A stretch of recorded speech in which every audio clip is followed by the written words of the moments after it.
हमला कर दें तो क्या है बेयर मिनिमम फोर्स स्ट्रक्चर जो हमें चाहिए होगा। भारत की वायु शक्ति एयर पावर में एक बहुत सीरियस क्राइसिस हमारे सामने आ गया। 1962 के युद्ध के बाद अंदाज लगाया गया कि टू फ्रंट वॉर से निपटने के लिए यानी collusive threat from China and Pakistan, अगर दोनों आज साहब जनाब आप थ्री फ्रंट सिचुएशन में हेलो गाइस, मैं तस्कीर और हम लोग देख रहे हैं इस वीडियो के अंदर China giving 5th generation fighter jets to Pakistan, J-35 to Pakistan. Indian media crying on this situation. तो क्या कह रहा है इंडियन मीडिया इसके ऊपर और क्या कहना है कुछ एक्सपर्ट्स का इंडिया से। J-35 जो 5th जनरेशन का जेट है पाकिस्तान लेने वाला है। देखते हैं video, let's start the video.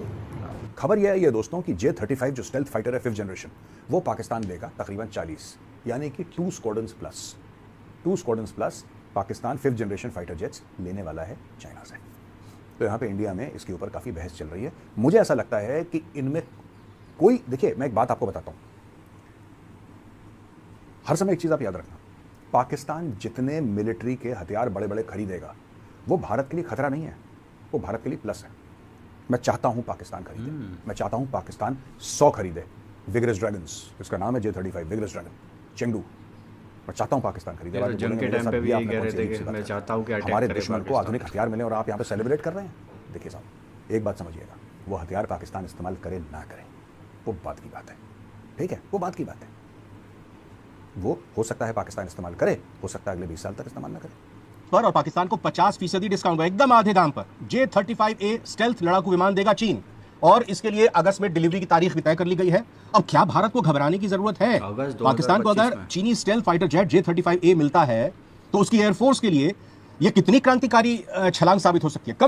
कम से कम टेक्नोलॉजी और एडवांस फाइटर जेट के फ्रंट पर वो भारत के खिलाफ बढ़त हासिल करता हुआ दिखाई दे रहा है। अगर ऐसा होता है तो दरअसल ये 5th जनरेशन फाइटर प्लेन्स में शुमार है। 5th जनरेशन फाइटर प्लेन्स क्या होते हैं बताएंगे आपको। और हाँ, भारत के पास अभी तक कोई स्टेल्थ फाइटर जेट नहीं है जो कि J-35A है, और साथ ही साथ भारत के पास एडवांस फाइटर जेट में सिर्फ राफेल है, जिसकी संख्या भी भारत के पास सिर्फ 36 है, 36। Pakistan is reportedly set to acquire the J-35 5th generation stealth aircraft from China. If confirmed, this deal would position Pakistan ahead of India in the ongoing race for advanced combat aircraft, a competition that dates back to the mid-1950s. Pakistan ने चीन के साथ 5वीं पीढ़ी के fighter jet को खरीदने की डील की है। ये डील महंगी भी है और पाकिस्तान की बर्बाद होती इकोनॉमी पर भारी भी पड़ने वाली है। दुनिया भर के एक्सपर्ट सवाल पूछ रहे हैं कि क्या अपने डिफेंस मार्केट को बढ़ावा देने के लिए चीन ने पाकिस्तान को एक अदद मोहरा बना दिया है।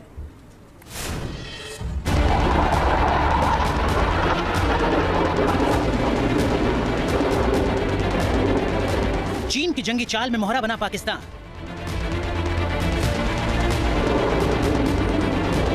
फाइटर जेट के लालच में और कंगाल होगा पाकिस्तान।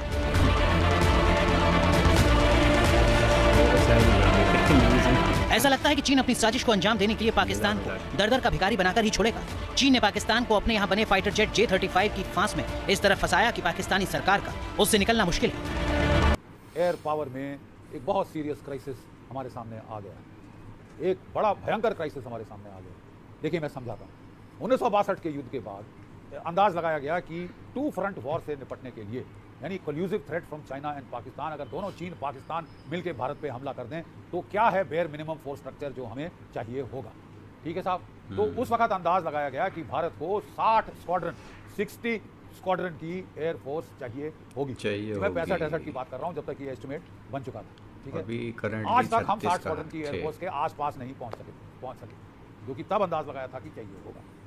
मैक्सिमम हमारी जो वायु शक्ति है वो 45 स्क्वाड्रन्स तक गई है, और वो गई थी 1971 की युद्ध के पहले। और जो हमने बढ़ाई वायु शक्ति तो उसका नतीजा हमें ज़मीन पर साफ दिखाई दिया। 1971 में हमने पाकिस्तान के 2 टुकड़े कर दिए, एक नया देश बांग्लादेश शक्ति के, अपनी भारत की सैन्य शक्ति के आधार पर उसका निर्माण किया, और 93,000 कैदी, जो कि largest mass surrender after second world war, हमने कराया। ये होता है फ़ायदा वायु शक्ति पे अगर आप तवज्जो दें। That was the highest, 45 is the highest point, ठीक है साहब।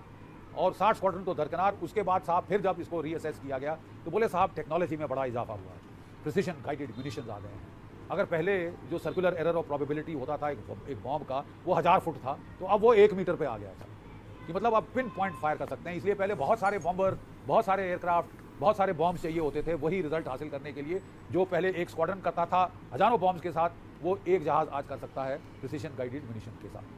तो इसके चलते बोले साहब एवैक्स आ गए हैं, प्रिसीशन गाइडेड म्यूनिशंस आ गए हैं, 4.5 जनरेशन एयरक्राफ्ट आ गए जैसे F-16, F-18, रफाल इत्यादि, और फिर उसके बाद साहब आ गए हैं 5th जनरेशन फाइटर एयरक्राफ्ट और precision guided munition, BVR beyond visual range आपके एयर टू एयर कॉम्बैट के लिए, क्रूज मिसाइल जो कि स्टैंड ऑफ डिस्टेंस से फायर किए जा सकते हैं। तो मतलब कि साहब कहने का मतलब ये बहुत है कि एडवांसमेंट अब हो गया है आप पहले कम से। एयरक्राफ्ट से, कम बॉम्ब से वही टास्क टेक्नोलॉजी कर में। सकते हैं जिसके लिए कहीं ज़्यादा चाहिए, 10 गुना ज़्यादा चाहिए होती। तो फिर भी जो अंदाज लगाया गया, आपको 42 स्क्वाड्रन की एयरफोर्स चाहिए। कितनी है आपकी एयरफोर्स साहब आज के दिन? 30 स्क्वाड्रन, और घट रही 30 स्क्वाड्रन एंड गोइंग डाउन। तो ये तो साहब हमारा हाल है। अब कैसे हुआ, क्यों हुआ, कैसे, ये तो बड़ी लंबी दास्तां है साहब, दुख भरी दास्तां है हमारी। बट बात यह है कि यू आर डाउन टू 30, जहाँ 42 होना चाहिए 2 फ्रंट सिचुएशन के लिए।